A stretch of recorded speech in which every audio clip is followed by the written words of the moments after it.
Breaking बातमी समोर येतेय। अजित पवार हे मुंबईकडे आता रवाना झालेले आहेत। गेल्या 2 दिवसांपासून अजित पवार हे दिल्लीमध्ये होते। अमित शहा यांची भेट घेण्याची शक्यता वर्तवली जात होती। ते वेटिंगवर असल्याची सुद्धा माहिती समोर येत होती आणि त्यानंतर आता अजित पवार मुंबईकडे रवाना झालेले आहेत।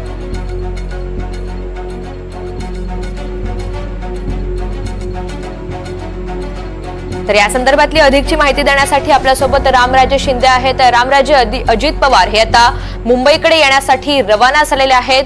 किती वाजेपर्यंत ते मुंबईमध्ये दाखल होतील? कारण दुपारी सत्ता स्थापनेचा दावा केला जाणार आहे।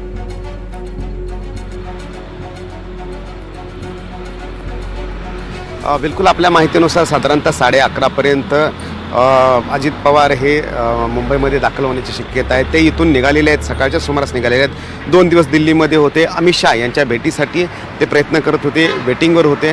मात्र भेट अद्यापही झाली नसल्याची माहिती मिळालेली आहे आणि त्यामुळं अजित पवार आता मुंबईकडे रवाना झालेले आहेत। तिथे माहितीची बैठक होईल, त्या बैठकीमध्ये सहभागी होणार आहेत निर्मला सीतारामन आणि विजय रुपाणी हे दोघेही।